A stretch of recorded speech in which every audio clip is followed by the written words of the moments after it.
10 piliers pour sauver et renforcer la relation de fiançailles et de mariage dans l'Église. Partie numéro 1. Mettre Christ au centre de la relation. Verset biblique. Cherchez premièrement le royaume et la justice de Dieu, et toutes ces choses vous seront données par-dessus. Matthieu 6 verset 33. Ce que cela signifie. Que ce soit dans les fiançailles ou dans le mariage, une relation ne peut être véritablement solide si elle n'est pas fondée sur Christ. Mettre Dieu au centre, c'est chercher sa volonté avant tout, apprendre à aimer selon son modèle, et lui confier la direction de son avenir. Sans Christ, les sentiments seuls ne suffisent pas, tôt ou tard, les épreuves ou les tentations risquent d'affaiblir la relation. Stratégie pour rester constant. 1. Prier ensemble régulièrement, comme fiancés ou comme époux. 2. Lire et méditer la parole de Dieu ensemble afin de l'appliquer à la vie de couple. 3. Participer ensemble au culte et aux activités spirituelles de l'Église. 4. Prendre les décisions importantes en cherchant toujours la volonté de Dieu. 5. Mettre en pratique l'amour de Christ dans le pardon, le respect et le soutien mutuel. Exemple pratique. Pour les fiancés. Prendre un moment chaque semaine pour prier et méditer ensemble. Fixer des limites claires afin d'éviter les tentations et garder la relation pure. Présenter régulièrement à Dieu leurs projets de mariage et leur avenir. Pour les couples mariés. Établir un temps de prière quotidien pour le foyer et les enfants.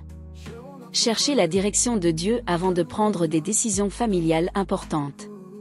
Organiser un moment de méditation ou de culte en famille chaque semaine. Point clé.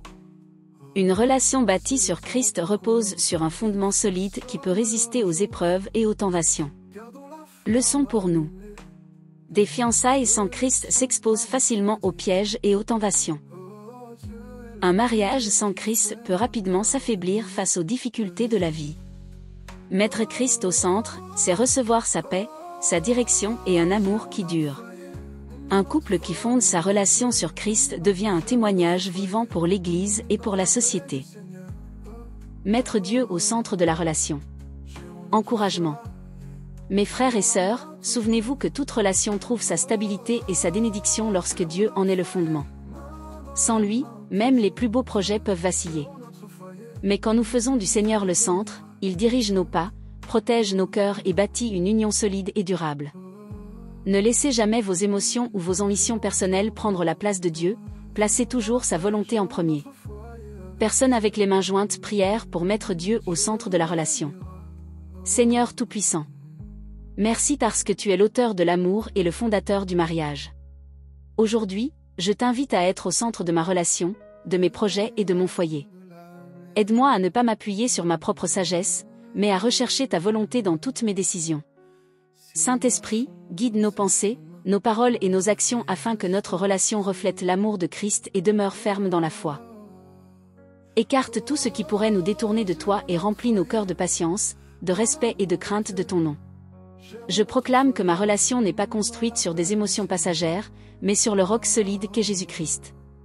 Merci Seigneur, car lorsque toi tu bâtis une maison, elle demeure stable pour toujours.